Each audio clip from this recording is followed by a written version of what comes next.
ಬಡ ಸೊಸೆಯ ಮ್ಯಾಂಗೋ ಮಾಯಾ ಕೂಲರ್. ಕೊಂಡಪಲ್ಲಿ ಗ್ರಾಮದ ಜನರೆಲ್ಲರ ಜೊತೆ ಶಾರದಾ, ಅನಾಮಿಕಾ ಅನ್ನುವ ಅತ್ತೆ ಸೊಸೆಯರು ಆ ಊರಿನ ಸರಹದ್ದಿನಲ್ಲಿರುವ ಹಚ್ಚನೆಯ ಮಾವಿನ ಮರಕ್ಕೆ ಸ್ವಲ್ಪ ದೂರದಲ್ಲಿ ನಿಂತಿರುತ್ತಾರೆ. ಆ ಊರಿನ ದೊಡ್ಡವನಾದ ಮಾಧವಯ್ಯ ಒಬ್ಬೊಬ್ಬರನ್ನು ಆ ಮರದ ಹತ್ತಿರಕ್ಕೆ ಕಳಿಸ್ತಾ ಇರ್ತಾನೆ. ಹಾಗೆ ಹೋದ ಪ್ರತಿಯೊಬ್ಬರು ಮರದ ಕೆಳಗೆ ನಿಂತುಕೊಂಡು ಕೈ ಮುಗಿಯುತ್ತಾ ಇರುತ್ತಾರೆ.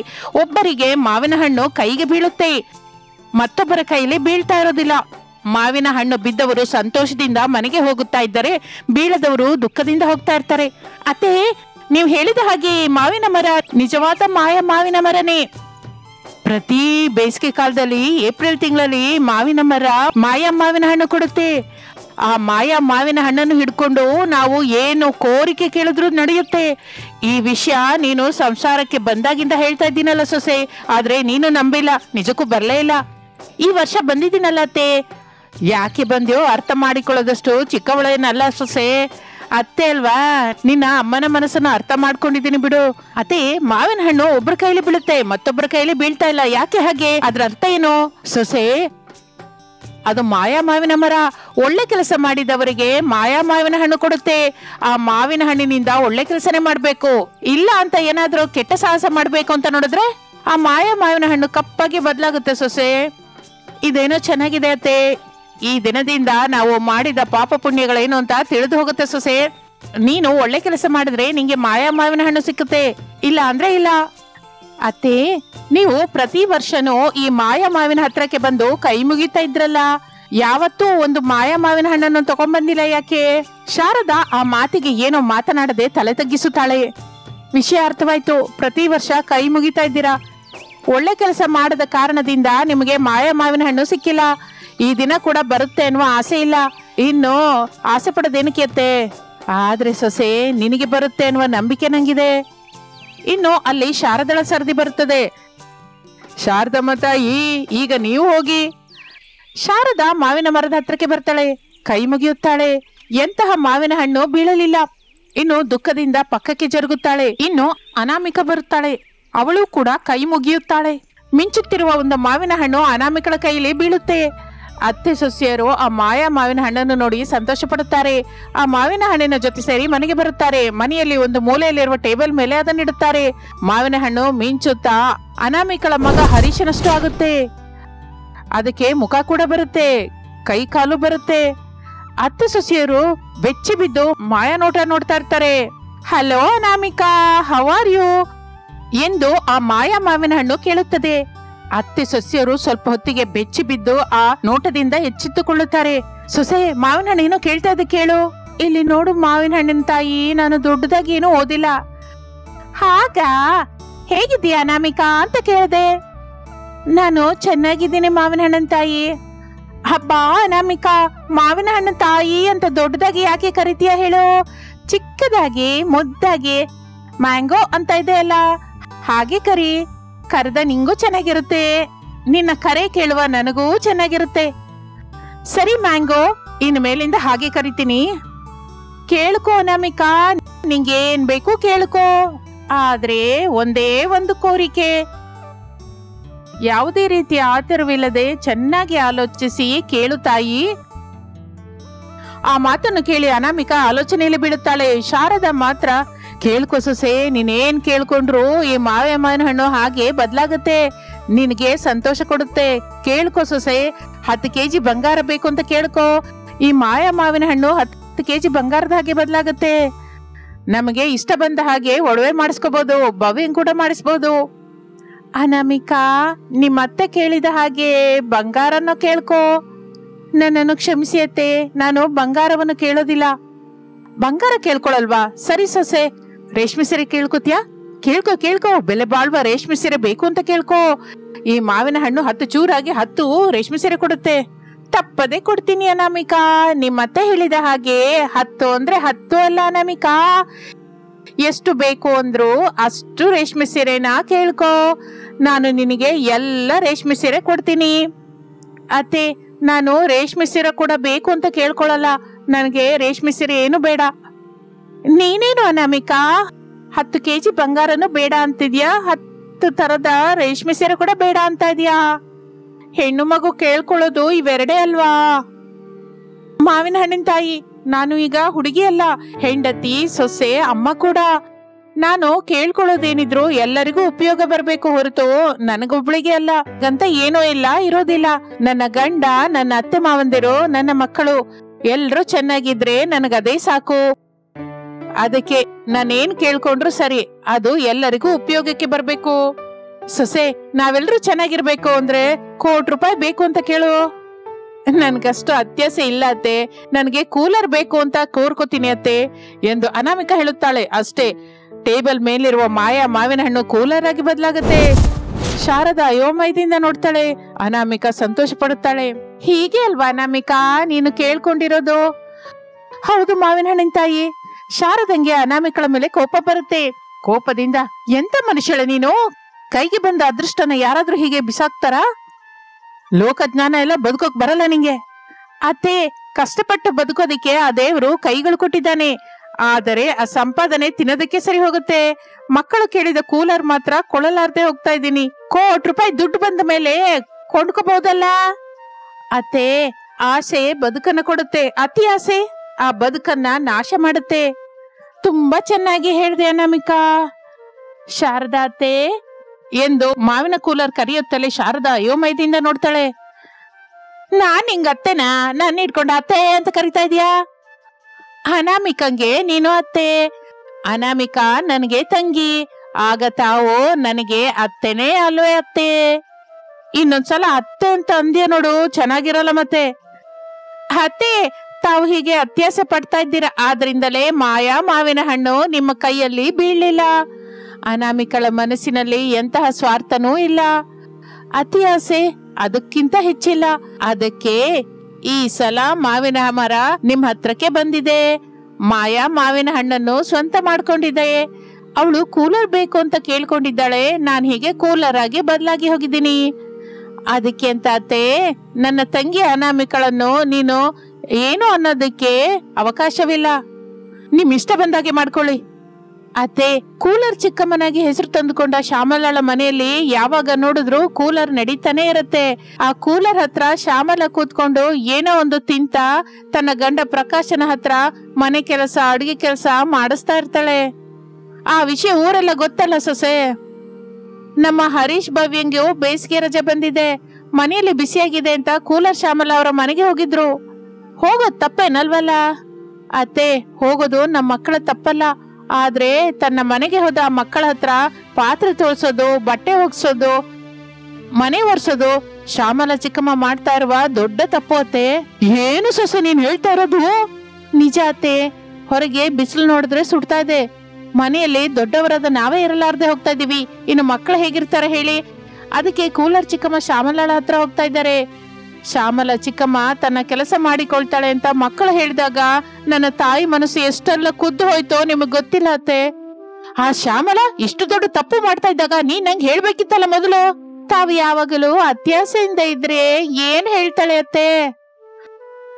ಸರಿ ಸೊಸೆ, ಈಗ ಹೇಗೋ ನಮ್ಮ ಮನೆಯಲ್ಲಿ ಮ್ಯಾಂಗೋ ಕೂಲರ್ ಇದೆ ಅಲ್ಲ, ನಾನ್ ಹೋಗಿ ಶ್ಯಾಮಲಳ ಮನೆಗೆ ಹೋಗಿ ಮಕ್ಕಳನ್ನ ಕರ್ಕೊಂಡ್ ಬರ್ತೀನಿ. ಮಕ್ಕಳು ಶ್ಯಾಮಲ ಮನೆಯಲ್ಲಿ ಇಲ್ಲ ಅತ್ತೆ.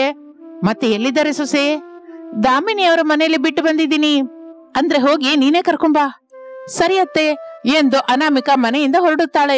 ಶಾರದಾ ಮ್ಯಾಂಗೋ ಕೂಲರ್ ಅನ್ನು ನೋಡ್ತಾ, ಇಲ್ಲಿ ನೋಡು ಮ್ಯಾಂಗೋ ಕೂಲರು, ನಾನ್ ಹೇಳ್ದಾಗೆ ನನ್ ಸೊಸೆ ಅನಾಮಿಕಾ ಕೇಳ್ತಾಳೆ, ಮತ್ತೆ ನೀನು ಕೂಡ ನಂಗೆ ಅತ್ತೆ ಅಂತಿದ್ಯಾ, ಆದ್ರಿಂದ ನೀವ್ ಹೇಳಿದ ಹಾಗೆ ನಾನು ಕೂಡ ಕೇಳ್ತೀನಿ ಅತ್ತೆ.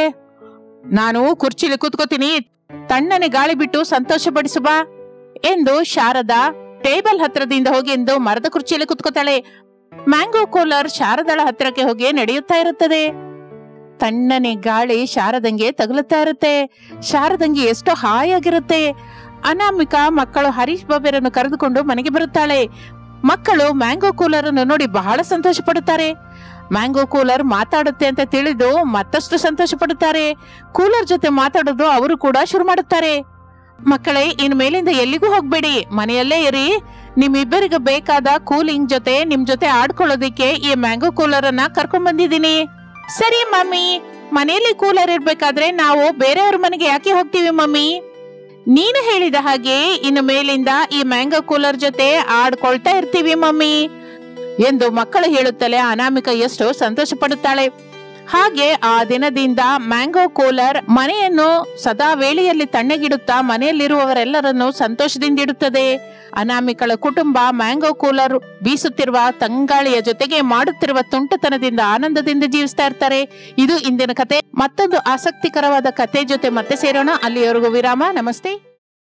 ಬಡ ಸೊಸೆಯ ಚಾಕ್ಲೇಟ್ ಬಿರಿಯಾನಿ. ಸಾಫ್ಟ್ವೇರ್ ಆಫೀಸಿನಲ್ಲಿರುವ ಏರಿಯಾದಲ್ಲಿ ಶಾರದಾ ಪ್ರಸಾದ್ ದಂಪತಿಗಳು ಸೇರಿ ಒಂದು ಕಡೆ ಚಿಕ್ಕದಾದ ಚಿಕನ್ ಬಿರಿಯಾನಿ ಅಂಗಡಿಯನ್ನು ನಡೆಸುತ್ತಾ ಇರುತ್ತಾರೆ.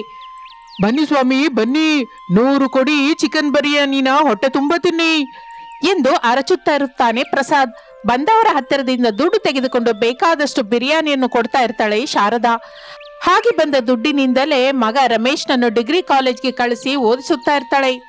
ರಮೇಶ್ ಮಾತ್ರ ಓದಿನ ಮೇಲೆ ಶ್ರದ್ಧೆ ಇಡದೆ ತನ್ನ ಸೋದರ ಮಾವನ ಮಗಳು ಅನಾಮಿಕಳನ್ನು ಪ್ರೇಮಿಸ್ತಾ ಇರ್ತಾನೆ. ಅನಾಮಿಕಳಿಗೆ ಕೂಡ ರಮೇಶ್ ಅಂದ್ರೆ ತುಂಬಾ ಇಷ್ಟ. ಒಂದು ಕಾಲೇಜಿನಲ್ಲಿ ಅವಳ ಹತ್ರ ಮಾತಾಡ್ತಾ ಇದ್ರು. ಅದು ರಮೇಶನಿಗೆ ಹಿಡಿಸ್ತಾ ಇರ್ಲಿಲ್ಲ. ಕೋಪದಿಂದ, ಅನಾಮಿಕಾ, ನೀನು ನಿಜಕ್ಕೂ ನನ್ನ ಪ್ರೇಮಿಸ್ತಾ ಇದ್ಯಾ? ಅಯ್ಯೋ ಬಾವ, ಅದೇನ್ ಪ್ರಶ್ನೆ? ನಿನ್ನ ಪ್ರೇಮಿಸದೇ ಇದ್ರೆ ನಿನ್ ಜೊತೆ ಯಾಕೆ ಇಷ್ಟೊಂದು ಪ್ರೀತಿಯಿಂದ ಮಾತಾಡ್ತೀನಿ ಹೇಳು? ಮಾತು ಮಾತ್ರ ಮಾತಾಡ್ತಾ ಇದ್ಯಾ, ಆದ್ರೆ ಪಾರ್ಕಿಗೆ ಬಾ ಅಂದ್ರೆ ಬರಲ್ಲ, ಸಿನಿಮಾಕ್ ಹೋಗೋಣ ಅಂದ್ರೂ ಬರಲ್ಲ, ಕನಿಷ್ಠ ಐಸ್ ಕ್ರೀಮ್ ತಿನ್ನೋಣ ಅಂದ್ರೂ ಕೂಡ ಬರಲ್ಲ. ಏನಾದ್ರು ಅಂದ್ರೆ ಕೆಲ್ಸ ಇದೆ, ಮನೆಗೆ ಹೋಗ್ಬೇಕು ಬಾವ, ಅಮ್ಮ ಅವ್ರಿಗೆ ಸ್ವಲ್ಪವೂ ಡೌಟ್ ಬರಬಾರ್ದು ಅಂತ್ಯಾ. ಯಾವತ್ತಿಗೂ ಬರ್ತಾ ಇಲ್ಲ ಅಂತ ಹೇಳ್ತಾ ಇಲ್ವಲ್ಲ ಬಾವ, ಈಗ ಮಾತ್ರ ಆಗಲ್ಲ. ಮದುವೆ ಆದ ನಂತರ ನಿನ್ನಿಷ್ಟ, ಎಲ್ಲಿಗೆ ಕರ್ಕೊಂಡು ಹೋದ್ರು ಅಲ್ಲಿಗೆ ಬರ್ತೀನಿ, ಎಲ್ಲಿಗೆ ಅಂತ ಕೂಡ ಕೇಳಲ್ಲ, ಸರಿನಾ? ಈಗ ಮಾತ್ರ ಅಮ್ಮನ ಸೆರಗಿನ ಹಿಂದಿನ ಗೊಂಬೆನೆ, ಅಪ್ಪನಿಗೆ ಪ್ರಾಣವಾದ ಮಗಳೇ. ಮದುವೆ ಆದ ನಂತರ ನೀನೇ ಜೀವನ ಅಂತ ಬದುಕುವ ನಿನ್ ಹೆಂಡತಿ, ನಿನ್ನ ಪ್ರೇಯಸಿ, ನಿನ್ನ ಮಹಾರಾಣಿ ಎಂದು ಅನಾಮಿಕಾ ಹೇಳಿದ ಮಾತಿಗೆ ರಮೇಶ್ ಬಹಳ ಸಂತೋಷ ಪಡುತ್ತಾನೆ. ಅನೋ, ತುಂಬಾ ಚೆನ್ನಾಗಿ ಹೇಳಿದ್ಯಾ, ಐ ಲವ್ ಯು.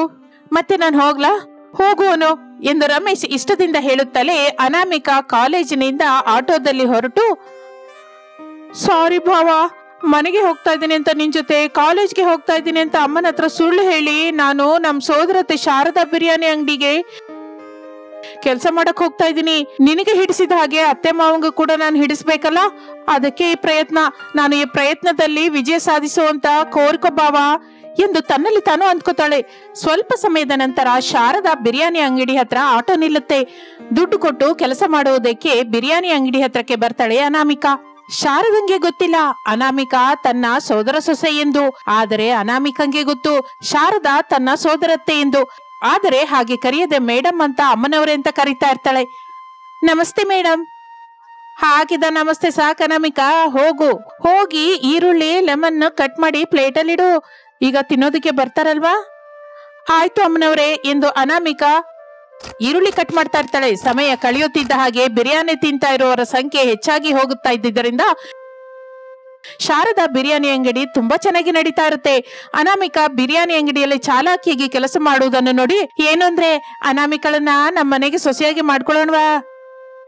ಬಿರಿಯಾನಿ ಅಂಗಡಿಯಲ್ಲಿ ನಮ್ಗೆ ಸಹಾಯ ಮಾಡ್ತಾಳೆ ಅಂತ ಸೊಸೆಯಾಗಿ ಮಾಡ್ಕೋತೀಯಾ ಏನೋ? ಬಿರಿಯಾನಿ ಅಂಗಡಿಯಲ್ಲಿ ನಮಗೆ ಸಹಾಯ ಮಾಡ್ತಾ ಇದ್ದಾಳೆ ಅಂತ ಅಲ್ಲ ರೀ, ನಮ್ಮ ಸೊಸೆಯಾಗಿ ಮಾಡ್ಕೊಳ್ಳೋಣ ಅಂತ ಹೇಳಿದ್ದು. ಕಳೆ ಇರುವ ಮುಖ, ಮೇಲಾಗಿ ಎಲ್ಲರ ಜೊತೆ ಬೆರೆಯುವ ಮನಸ್ಸು. ನಮ್ಮ ಬಿರಿಯಾನಿ ಅಂಗಡಿ ಹತ್ರ ಬರೋರವ್ರಿಗೆ ನಗುತ್ತಾ ಮಾತಾಡ್ತಾ ಎಷ್ಟು ಚಾಲಾಕಿಯಾಗಿ ಕೆಲಸ ಮಾಡ್ತಾ ಇದ್ದಾಳೋ ಗಮನಿಸ್ತಾ ಇದ್ದೀರಲ್ಲ? ಹೌದು ಶಾರದಾ, ನೀನು ಅಂದ್ಕೊಂಡ ಹಾಗೆ ನಮ್ಮ ಸೊಸೆಯಾಗಿ ಮಾಡ್ಕೊಳ್ಳೋಣ. ಆದ್ರೆ ನಮ್ಮ ಹುಡುಗ ಒಪ್ಕೋಬೇಕಲ್ಲ. ನಮ್ಮ ಹುಡುಗ ಮೊದಲೇ ಡಿಗ್ರಿ 5 ವರ್ಷ ಓದಿದ್ದಾನೆ. ಈ ವಿಷಯ ತಿಳಿದ್ರೆ ನಿಜಕ್ಕೂ ಅನಾಮಿಕಾ ಮದುವೆ ಮಾಡ್ಕೋತಾಳ, ಅದು ಹೇಳು ಎಂದು ಮಾತನಾಡಿಕೊಳ್ಳುತ್ತಾ ಇರುವಾಗ ಅನಾಮಿಕಾ ಅವರ ಹತ್ರಕ್ಕೆ ಬರ್ತಾಳೆ. ಮೇಡಮ್, ಸಾಯಂಕಾಲ 4 ಗಂಟೆ ಆಗ್ತಾ ಇದೆ, ನಾನು ಮನೆಗೆ ಹೋಗ್ತೀನಿ. ಸರಿಯಮ್ಮ ಅನಾಮಿಕಾ, ತಗೋ ಈ ದಿನ ಮಾಡಿದ ದುಡ್ಡು ಎಂದು ಶಾರದಾ ದುಡ್ಡು ಕೊಡುತ್ತಾ ಇರುವಾಗ ಅನಾಮಿಕಾ ಆ ದುಡ್ಡನ್ನು ತೆಗೆದುಕೊಳ್ಳದೆ, ನಾನು ಮೊದ್ಲೇ ಹೇಳಿದ್ದೀನಲ್ಲ ಮೇಡಮ್, ಈಗ ನಂಗೆ ದುಡ್ಡಿನ ಅಗತ್ಯವಿಲ್ಲ ಅಂತ. ಅಗತ್ಯವಿದ್ದಾಗ ಕೇಳ್ತೀನಿ, ಎಲ್ಲ ಒಂದೇ ಸಲ ಕೊಡಿ. ಹಾಗಲ್ಲ ಹುಡುಗಿ, ನೀನು ಕೇಳಿದಾಗ ನನ್ನ ಹತ್ರ ದುಡ್ಡು ಇಲ್ದಿದ್ರೆ ಹೇಗೆ? ಏನೂ ಆಗಲ್ಲ ಮೇಡಮ್, ಈಗ ನಾನು ಹೋಗ್ತೀನಿ ಎಂದು ಹೇಳಿ ಅನಾಮಿಕಾ ಅಲ್ಲಿಂದ ಹೊರಟು ಹೋಗುತ್ತಾಳೆ. ಹಾಗೆ ದಿನಗಳು ಕಳೆಯುತ್ತಾ ಇರುತ್ತದೆ. ಒಂದು ದಿನ ಅನಾಮಿಕಾ ರಮೇಶರು ಪಾರ್ಕ್ ಅಲ್ಲಿ ಕೂತ್ಕೊಂಡು ಮಾತಾಡ್ಕೋತಾ ಇರ್ತಾರೆ. ಭಾವ, ನಾಳೆ ನಮ್ಮಿಬ್ಬರ ಬರ್ತ್ಡೇ ಅಲ್ವಾ? ಹೌದನು, ಭಾವನಾದಿನಿ ಬರ್ತ್ಡೇ ಒಂದು ದಿನ ಬರೋದು ಬಹಳ ಲಕ್ಕಿ ಅಲ್ವಾ? ತುಂಬಾ ಅಂದ್ರೆ ತುಂಬಾ ಲಕ್ಕಿ ಭಾವ. ಮತ್ತೆ ನನ್ಗೇನ್ ಗಿಫ್ಟ್ ಕೊಡ್ತಾ ಇದೀಯಾ? ಇಷ್ಟಕ್ಕೂ ನೀನ್ ನನಗೇನ್ ಕೊಡ್ತಾ ಇದೀಯ ಮೊದ್ಲು ಅದ್ ಹೇಳು ಭಾವ. ನಾನು ಕೊಡುವ ಗಿಫ್ಟ್ ಹೇಳೋದಲ್ಲಾನು ಕೈಯಲ್ಲಿ ತೋರಿಸ್ಬೇಕು. ನಾಳೆ ತೋರಿಸ್ತೀನಿ. ಅಬ್ಬಾ ಬಾವಾ, ನಾನು ಕೂಡ ಅದೇ ಹೇಳ್ಬೇಕು ಅಂತ ಮನಸ್ಸಲ್ಲಿ ಅಂದ್ಕೊಂಡೆ. ನೀನು ಹೊರಗೆ ಹೇಳ್ದೆ. ನನ್ನ ಮನಸ್ಸಿನಲ್ಲಿರುವ ಮಾತು ನಿಂಗೆ ಹೇಗೆ ಗೊತ್ತು ಭಾವ? ಅದೇ ಭಾವನಾದಿನಿ ಪ್ರೇಮ ಅಂತ. ಹೇಳು ಭಾವ, ನಾಳೆ ಎಲ್ಲಿಗೆ ಹೋಗೋಣ? ಎಲ್ಲಿಗೆ ಹೋಗೋದು ಬೇಡ ನೀನು ನಿಮ್ಮ ಅಪ್ಪ ಅಮ್ಮನ ಜೊತೆ ಬರ್ತ್ಡೇ ಸೆಲೆಬ್ರೇಟ್ ಮಾಡ್ಕೋ. ನಾನು ನಮ್ಮ ಅಪ್ಪ ಅಮ್ಮನ ಜೊತೆ ಬರ್ತ್ಡೇ ಸೆಲೆಬ್ರೇಟ್ ಮಾಡ್ಕೋತೀನಿ. ವಾವ್ ಭಾವ, ನಿನ್ನ ಆಲೋಚನೆ ತುಂಬಾ ಹಿಡಿಸ್ತು ಎಂದು ಅವರಿಬ್ಬರು ಮಾತನಾಡಿಕೊಳ್ಳುತ್ತಾ ಹಾಗೆ ಸಾಯಂಕಾಲದವರೆಗೂ ಇರುತ್ತಾರೆ. 2-3 ಐಸ್ ಕ್ರೀಮ್ ತಿನ್ನುತ್ತಾ ಕಡಲೆಕಾಯಿ ತಿಂತಾರೆ. ಕತ್ತಲಾಗುತ್ತಾ ಇರುವಾಗ ಪ್ರೇಮದಿಂದ ಇಷ್ಟದಿಂದ ಆಲಂಗಿಸಿಕೊಂಡು ಅವರವರ ಮನೆಗೆ ಹೊರಟು ಹೋಗುತ್ತಾರೆ. ರಮೇಶ್ ಬೈಕ್ ಮೇಲೆ ತನ್ನ ಮನೆ ಕಡೆಗೆ ಹೋಗುತ್ತಾ, ಅನು, ನಾಳೆ ನಿನಗೆ ಕೊಡುವ ನಿನ್ನ ಬರ್ತ್ಡೇ ಗಿಫ್ಟ್ ನೀನು ಯಾವತ್ತೂ ಮರ್ತು ಹೋಗಲ್ಲ. ನಾವು ಬದುಕಿರುವಷ್ಟು ಕಾಲ ಆ ಗಿಫ್ಟ್ ಅನ್ನ ಗುರ್ತಿಟ್ಕೊಂಡಿರ್ತೀಯ ಎಂದು ಹುಷಾರಾಗಿ ಹೋಗ್ತಾ ಇರ್ತಾನೆ.